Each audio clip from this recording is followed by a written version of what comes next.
Hello everyone. अभी तक 20 बच्चों की मौत ने सभी को हिला दिया है, जिसका कारण है कफ सिरप, जिसका यूज खांसी को ठीक करने के लिए किया जाता है, लेकिन वही आज जहर बन चुका है, जिसमें कोल्ड रिप और डेक्स्ट्रोमिथोर्फन जैसे सिरप्स का नाम सुनने को मिल रहा है। क्या है इसके पीछे का सच, आज हम डिटेल में समझेंगे। तो सबसे पहले हम डिस्कस करेंगे कि ऐसा क्यों हो रहा है, आखिर जाने क्यों जा रही है। तो यह जो है बेसिकली डीईजी और ईजी यानी कि डाइएथिलीन ग्लाइकोल और एथिलीन ग्लाइकोल जैसे हाईली टॉक्सिक केमिकल्स के कारण हो रहा है, जो बहुत ही खतरनाक होता है, जिसका हल्का डोज भी लिवर और किडनी को डैमेज कर सकता है और ज्यादा डोज में यह मौत का कारण भी बन सकता है। इसी के कारण यह हो रहा है। जैसा कि आप सभी ने राजस्थान की घटना के बारे में जरूर ही सुना होगा। लोग डॉक्टर के पास जाते हैं, कहते हैं कि यह सिरप पीने की वजह से बच्चे की तबीयत बिगड़ रहा है, लेकिन डॉक्टर उसे एक्सेप्ट नहीं करते हैं और खुद उस सिरप को पीकर दिखाते हैं कि यह बिल्कुल सेफ है। लेकिन कुछ समय के बाद डॉक्टर की भी तबीयत खराब हो जाती है और वो अपने कार में बेहोश मिलते हैं। बाद में उसे हॉस्पिटल ले जाया जाता है, जो यह इंडिकेट करता है कि कुछ न कुछ गड़बड़ सिरप में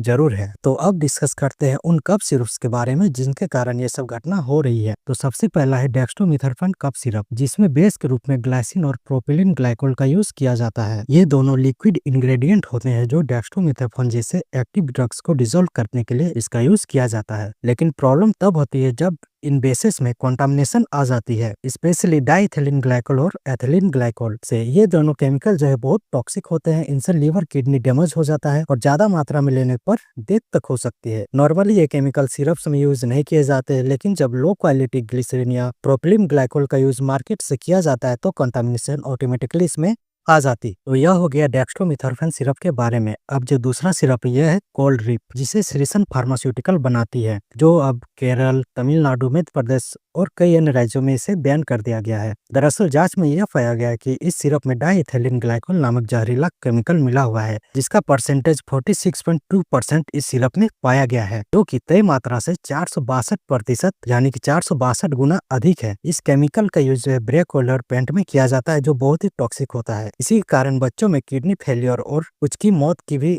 घटना सामने आई है। अगर इस सिरप के एक्टिव इंग्रेडिएंट की बात करें तो इसमें होता है क्लोरफेनिरामाइन मेलेट, पैरासीटामोल, फेनाइलेफ्रिन और कुछ रिपोर्ट्स के अनुसार सोडियम साइट्रेट भी इसमें पाया जाता है, जिसका यूज सर्दी, खांसी और जुकाम के लक्षणों को राहत देने के लिए किया जाता है। और इस सिरप के कुछ साइड इफेक्ट की बात करें तो जिसमें है उल्टी, चक्कर, नींद आना, दस्त, सिर दर्द और धड़कन तेज होना। अगर हाल ही में किसी ने यह सिरप लिया है और ये लक्षण दिखाई दे रहे हैं तो तुरंत डॉक्टर से संपर्क करना चाहिए। साथ ही स्वास्थ्य मंत्रालय ने यह गाइडलाइन जारी किया है कि 2 साल से कम उम्र के बच्चों को कोई भी खांसी की दवा नहीं दी जानी चाहिए और 5 साल के छोटे बच्चों के लिए भी इन दवा का उपयोग सावधानी से ही किया जाना चाहिए। तो दोस्तों, कफ सिरप एक कॉमन मेडिसिन है, लेकिन हर कफ सिरप सेफ नहीं होता। डॉक्टर की सलाह के बिना कोई भी मेडिसिन बच्चों को मत दीजिए। सेफ्टी फर्स्ट, क्योंकि लाइफ बहुत ही प्रीशियस है। और यह जानकारी सिर्फ शिक्षात्मक उद्देश्य के लिए है। हमारा मकसद आपको सही और सुरक्षित दवा की जानकारी देना है। यह वीडियो उपयोगी लगी हो तो इसे लाइक कीजिए, शेयर कीजिए और सब्सक्राइब जरूर कीजिए, ताकि ऐसी हेल्थ अपडेट्स आप तक पहुंचती रहे। Thank you.